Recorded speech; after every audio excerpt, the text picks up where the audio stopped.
Hey guys, welcome back to my channel, and today we're gonna be reacting to um one Arthur story, and this is the first ever Frightening Friday. And I know it's Monday, but I decided just to do whatever scary stuff whatever I want, and like on Fridays I watch the scariest videos. So today so I already told you. So let's just get into this video.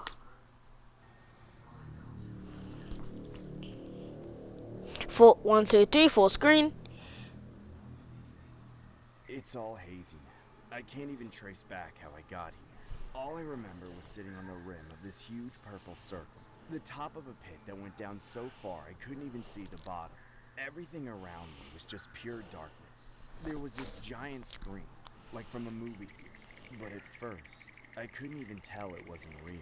I thought I was actually looking through the walls of my house and into my living room. Laying on the carpet in the middle of the floor was DW. And as usual, she was reading one of her magazines. That's when I called out to her. Hey, DW! Hey! Her loud voice startled me. I staggered backwards, trying to catch myself. Then, slipped and tumbled forward, falling straight down into the purple pit. Did she just push you? Editor PJ, play that back. The top of a pit that went down so far I couldn't even see the bottom. Everything around me was just pure darkness. There was this giant screen, like from a movie theater. But at first, I couldn't even tell it was. Wait, too far back, too far back.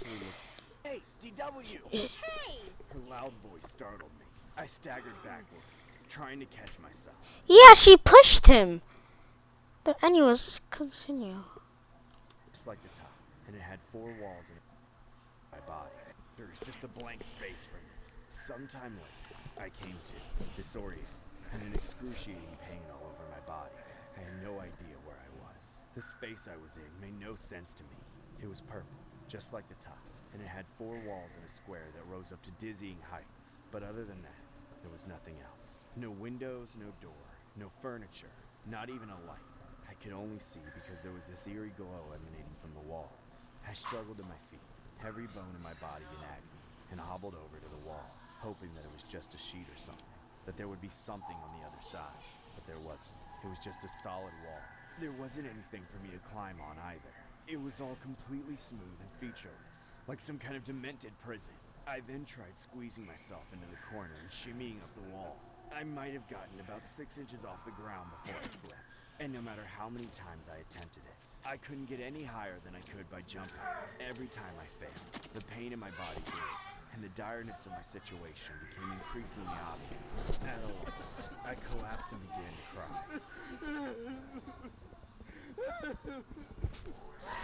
Somebody help me! Is anybody there? Please! My voice just echoed. Above me was the purple circle from which I'd fallen, looming over my head, mocking me. After a few minutes, I dried my tears and picked myself up, then went for a different approach. I thought maybe I could just beat my way through these walls, so I punched and kicked and charged into it, putting all my rage into everything. Damn, bro, bro's doing those anime punches. Be so for real. But each time I was deflected, and all my efforts were for nothing. It's not real.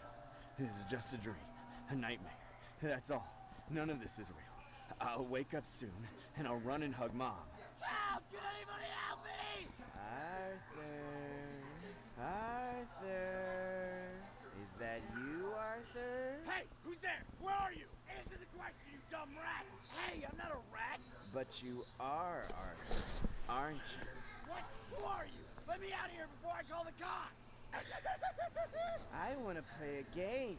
I looked all over for where that voice was coming from, but it was so echoey in that room that it was no use. I was starting to think that I would be trapped in this dark room while this sicko tormented me for the rest of my existence. There was no way to keep track of how much time had passed. There was no sunlight, just the same level of constant purple darkness. But it must have been days before that voice came back. By then, I was so hungry and thirsty. I was starving, and things were getting so bad. I didn't even have a bucket. I had to choose a corner of the room to be the corner that I did my business in, while I huddled in the opposite corner waiting for nothing. Hey, Arthur, you hungry yet? Yes, yes, please, I'm starving. Give me some food. I'll do anything, I swear. You swear you'll do anything? Yes, anything. Well, alright then. If you want food, do 100 jumping jacks. Wait, really? That's it? Do 100 jumping jacks now! Before I give this delicious food away! Okay, okay? Give that away, bro. What are you gonna feed me, bro? Tell what you're giving me, bro. Throw that junk away. 1, 2, 3, 4, 5. I was expecting to be put through a lot worse, but then again it made sense. There was nothing around me that I could do anything with. And honestly, being in there with nothing to do was maddening. It was uninterrupted solitary confinement, so I would have gladly done a lot worse just for the stimulation. Little did I know, the jumping jacks were only the beginning. 100! There, I did it! Now give me something to eat! Just then, something got tossed in from the other side of the hole. Oh, hell nah. That could be your mom. I'm not eating some random meat. Unless I'm that down bad starving, I'm not eating that. I'm not eating that, It bro. splattered onto the ground and I rushed over to it. And I know you're not that damn hungry.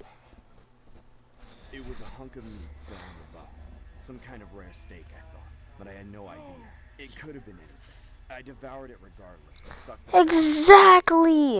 It could be anything. off the bone, chewing on the sinew at the joint and then beating it on the ground to break it open and suck out the marrow. It was the best thing I'd ever tasted. From then on, that was the routine. I would be forced to sit in nothingness for hours upon hours, biting my nails and picking at the walls. And then, after waiting for eternity, my captor would give me a stupid, ridiculous task, each one worse than the last. There was even a time where he made me do a humiliating dance and threatened not to feed me if I didn't do it for an hour straight. Hey! Can I please sit? My knees can't handle this dance anymore! Dance! Dance! Dance! Dance! Dance! Dance! Dance! Dance! Dance! Dance! I had no choice. It was that or starvation. And each time, Why don't you just don't dance? He can't see you. He's not looking down into the pit. Just don't dance. the reward was the same. A slightly different cut from the same mysterious animal. Usually still attached to the bone. Not seasoned with anything.